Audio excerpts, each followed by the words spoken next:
Hey, deserving listeners, it's time to continue watching 90 Day Fiancé. Let's get to the show. Shall I make a salad from fruits? Sure. I'll get this fire going. It won't be that cold tonight. Yeah. I'm very grateful to Mike taking me to Waterfall. It's cool. It's like he cares for me and he shows his love. Okay, interesting. So it sounds like a success. I was worried that she was going to be underwhelmed with the falls because the falls are in my backyard and I consider it kind of a mundane thing. I mean, it's beautiful, but I usually think other people aren't going to think it's that beautiful, right? But she really liked it, which is great. And she seems to be communicating that this is how she receives love, that one of the ways she receives, we call these love languages. There's some pseudoscience around this, but it stands to reason that we all have different ways that we prefer to be loved, and we have a tendency to love others or communicate love in our own set of ways. We sometimes will show love by saying I love you, or showing love by doing things, or by giving gifts, or by taking someone on a trip and showing that they matter enough for that, whatever the case may be. And so for her, she seems to be saying that when he brought her to Snoqualmie Falls, it meant a lot to her. It showed her that he cared about her. So hopefully he knows that, because then he can repeat that. Let's see if they can communicate about that. I've been here for about 2 weeks. When I came here, I was shocked because, I don't know, I got used probably to my house and to my life, and it was really different, and I felt more comfortable not on park. Right. From the beginning, it seems completely rational and normal to arrive, especially given the fact that their relationship is a bit up in the air, for Natalie to feel unsure and to feel like this isn't necessarily her home and to not be comfortable. That's completely rational. The part that is, I think, trouble for the two of them is that they aren't communicating about it. They're not talking about it. They're not being vulnerable and allowing the other person to take care of you in that moment. What that might look like, and maybe it's happening away from the cameras, but I don't remember it happening in front of the cameras, where Natalie says, Mike, I got to tell you something. Being here I have a lot of mixture of feelings. I like you a lot, and I want to see if the two of us are going to work out. And I think that could happen, but I'm not sure, and we've had some troubles. But, who knows? Maybe things will work out. I hope that they do. The other thing is that I do not feel comfortable in this house. There's so much about this house that I guess I should have predicted, given that I've been dating you for years. I should have been able to predict about it. I didn't really know what it was like until I got here, and now that I'm here, I just don't feel comfortable here. It's not the sort of lifestyle I want to live. But that, this is your house, and so I'm not going to force you to move, but I just want you to know that a big part of my struggle here has to do with that discomfort and with me not knowing what to do about that. Me feeling bad for not feeling good about your house, because I want to feel good about your life. But I just don't feel it here.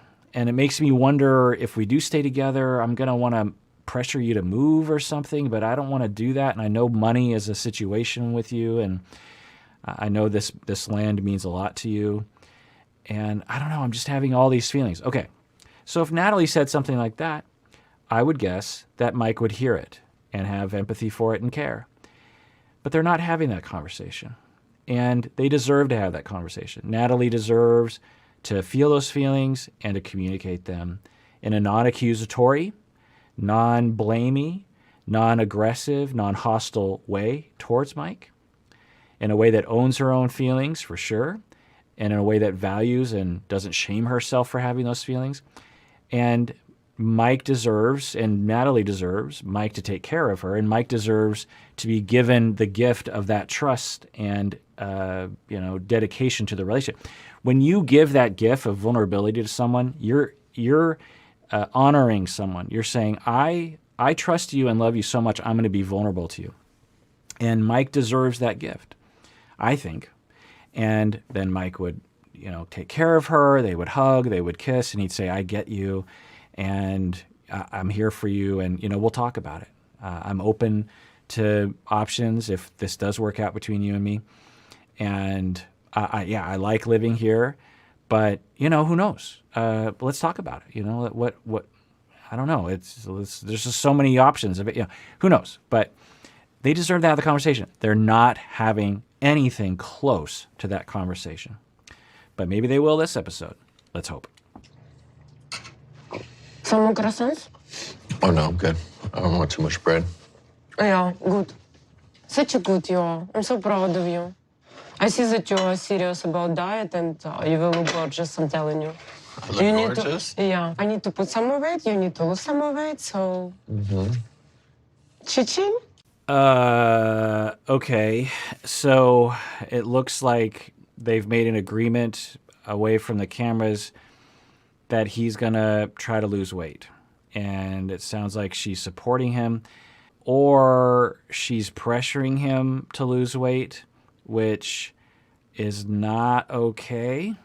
When I watched the Nicole and Azan videos, we saw Azan giving pressure to Nicole to lose weight and shaming her for her body, and that's not okay in any gender.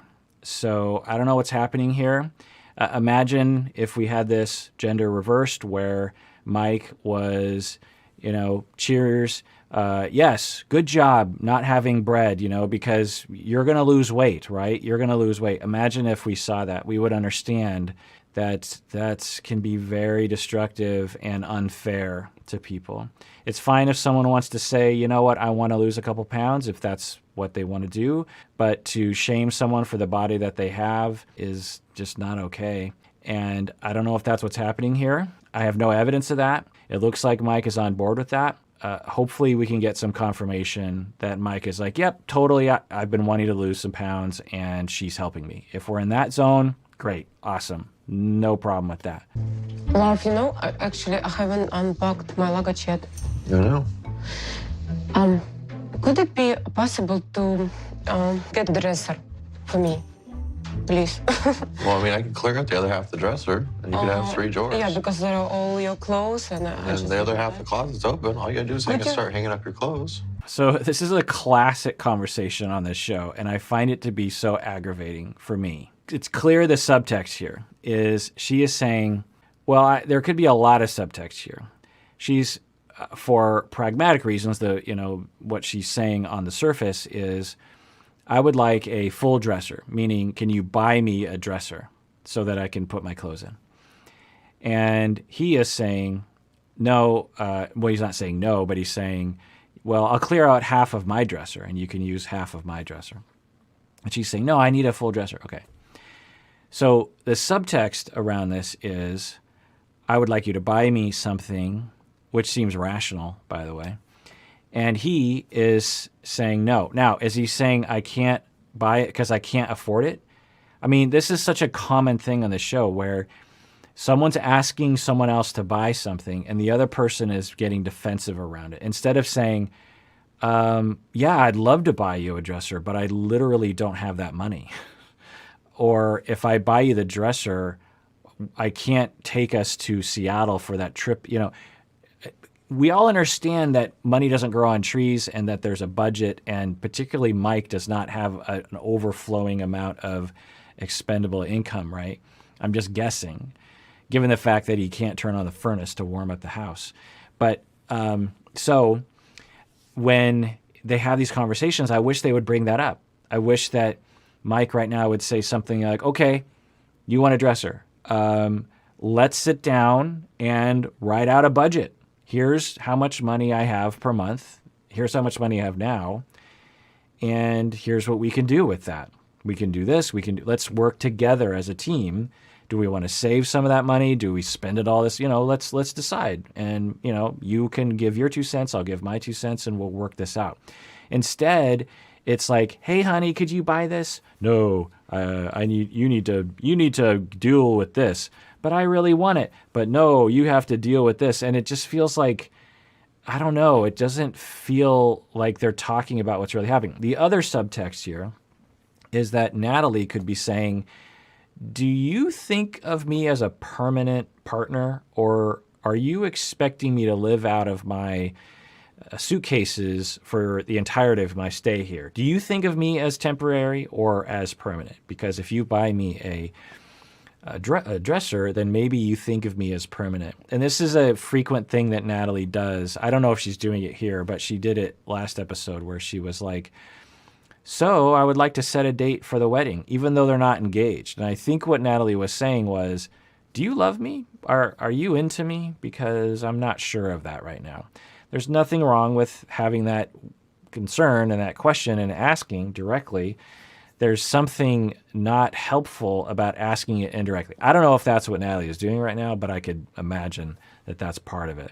And if he doesn't go along with it, it could deeply hurt her, not just on the dresser issue, but on the issue of, am I permanent? Do you love me question. I love Natalie, and I'm definitely trying to be patient with her and this adjustments, and it's tough. She's only been here for 2 weeks.